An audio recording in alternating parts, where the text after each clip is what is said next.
I couldn't believe it. Gun straight to the back of my head and pulled the trigger. I couldn't believe it. You know, over a fake post. That's when he ran and he went to go get the knife and he stabbed me in my throat. And accused of stalking a teen in League City that he met on social media is finally in custody. 20-year suspect robbing people when they met up to exchange items purchased over social media.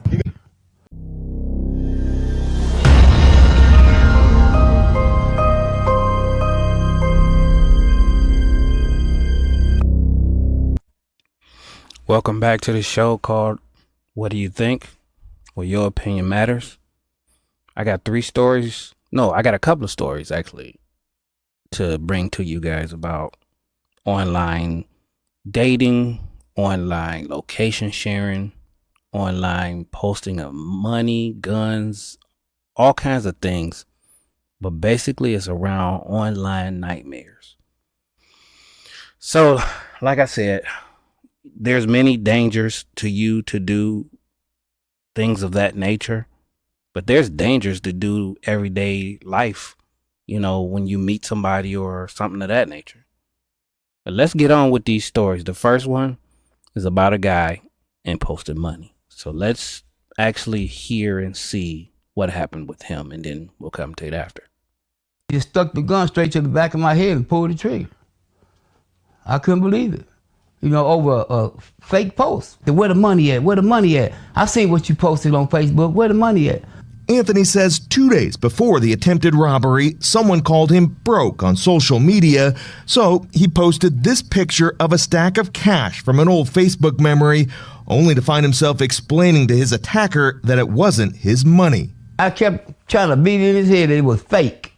I said, man, it was a prank. It was fake. Anthony says when the intruders realized there wasn't a pile of cash hidden inside the home here on Patricia Street, they didn't just leave. Instead, after repeatedly pistol whipping and choking him, one of the suspects shot him execution style in the back of the neck. Wow. He just stuck the gun straight to the back of my head and pulled the trigger.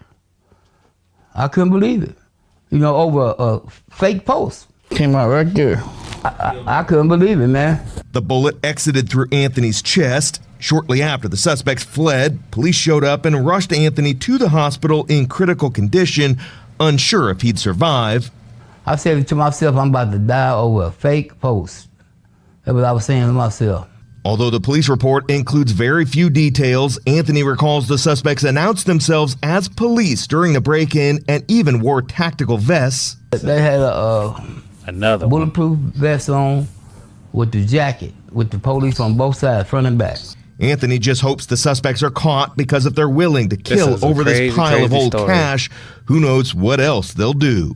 That wasn't even called for. He didn't have to do all that. Once he found out it wasn't real, he should have just left. Okay, so I'll pause it because it's going into the next story. I just want to say a couple of things and we'll move on. First of all, you didn't really have nothing to prove to nobody else. If you know you got funds or something, you know, it's best to keep that to yourself anyway. People gonna say what the fuck they want to say. You know, they're just gonna say it. It is what it is. You don't have to prove anything to anybody. The only thing you got to prove anything is to God and yourself and your children and your family. That's it. So posting that money actually got this guy almost unalived. He is very lucky that the shot was not accurate enough to take him out instantly. Instead, it came out of his body, went through his neck, or where his head and his neck connect, out his chest. He is very lucky. And they came in wearing police uniforms, as far as like the bulletproof vests and stuff, and it had police on it. Anybody could buy that anywhere. But damn, that is messed up. Be careful when you post anything on social media. Let's move on to the next one. This one is about online dating. So let's just see this lady's story about her online dating nightmares. And I'm playing it because it's, you know, just a little bit of audio, but it's about to kick in. So when it kicks in, I'm just going to let you guys hear what's going on with it. I just really was thinking like that I'm glad that I made it out alive, because my mother, you know, what he would have did with my body if I didn't make it out that night. 27-year-old Jakayla Archie says it was one of the darkest days of her life. And it was just so scary for me. And then I felt like I was just alone. Last year around the holidays, Archie decided to give Facebook dating a try and match with 31-year-old Detroit resident Danielle Darren Sandridge Jones.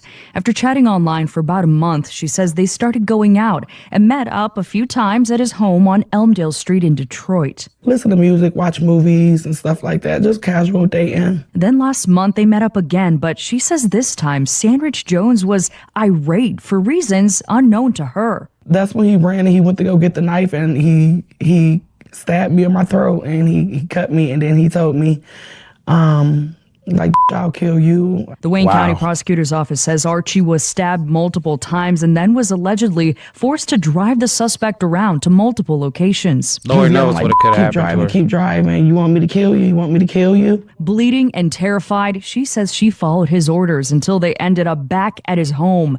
She was then ordered inside until she found an opportunity to grab her keys and run away, calling 911 after hours of what she calls torture. Sandridge Jones was arrested, charged with 2 other separate domestic violence incidents, all of which allegedly occurred at his home and all of which allegedly occurred with women he was dating at the time. Archie's physically okay now, but mentally still has not recovered and is giving dating a break. But she hopes her story reminds women to stay vigilant and speak up. I don't want no one to feel that it's embarrassing to go through domestic violence, or you know, don't be embarrassed about anything, you know. It happens. Hey, how's it going? Okay, this is rolling into the next story. So, I just want to say a few things and then I'll continue. Online dating. Is it for you? Is it not for you? Have you done it? That is the question. And if you have done it, were you absolutely sure that you knew that person? Because you never really can know someone. Couple of key things with that. Man, if he didn't slip up, she wouldn't have had the opportunity to run out of there with her keys. She said they was, chilling. Everything was going good, but she really didn't know the guy. Plus, he was dating multiple women. He just had something in him that was like a chameleon. He just changed himself for his benefit. I heard a saying once before, a leopard never changes his spots. He only rearranges them. And basically, do you really know someone? And they'll put on a dog and pony show just to put a facade on to where you can't see the real them. And then they end up doing something like putting their hands on you or worse. Okay, let's move away from that story into this one.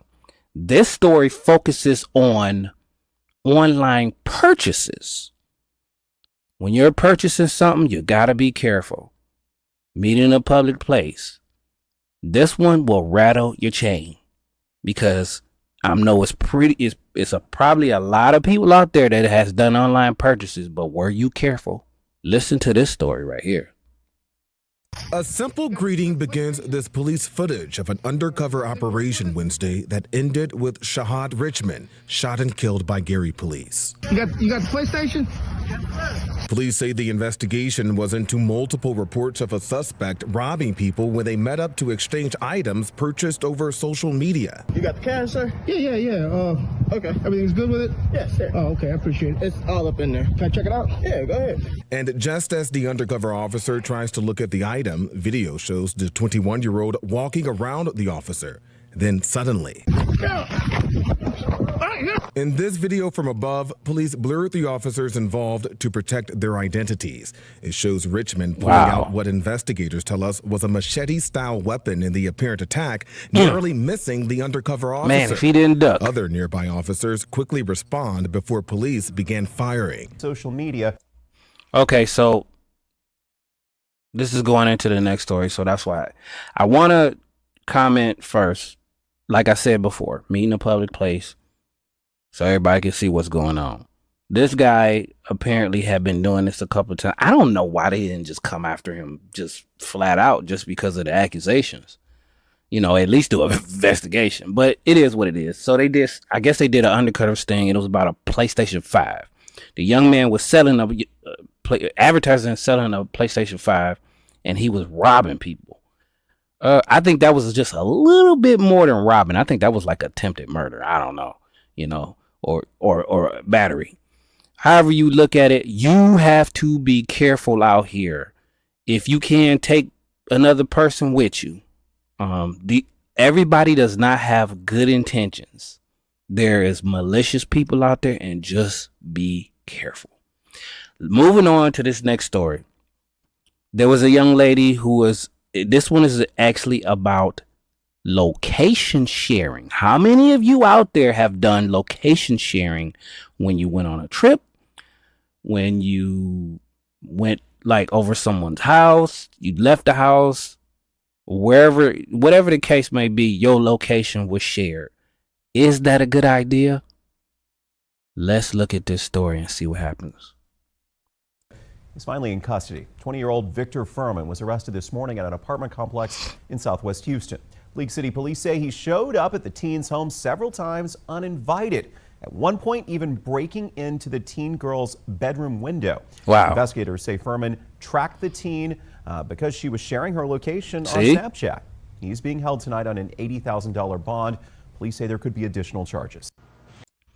Okay, rolling into the next story. But let's recap. She was sharing her location on Snapchat. What was wrong with that? Everybody has access to that. Once they see your picture, they get kind of not right in the head, obsessed with you, whatever the case may be, then you got a stalker or whatever. Everybody does not have the best intentions.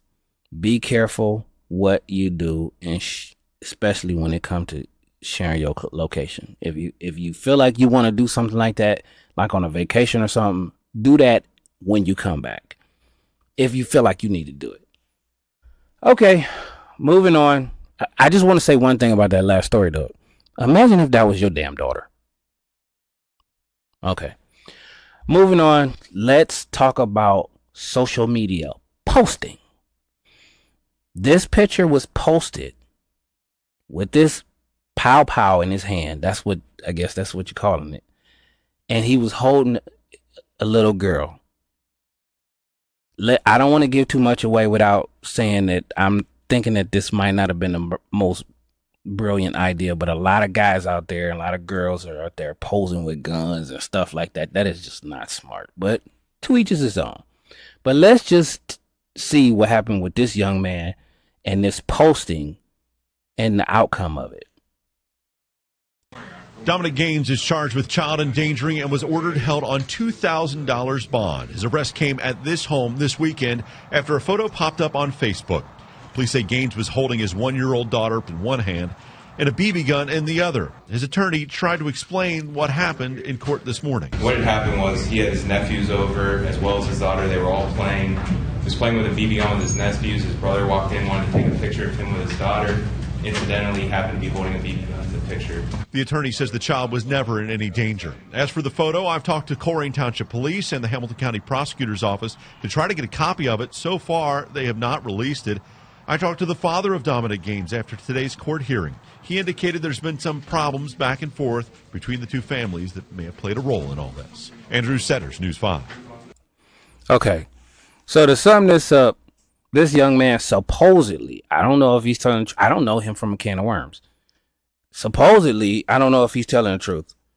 He was in the picture posing with his little girl, and they were actually, before that, playing with the BB guns, him and his nephews. And he happened to get this picture with him in his hand. This gun in his hand, or pew-pew, I'm sorry.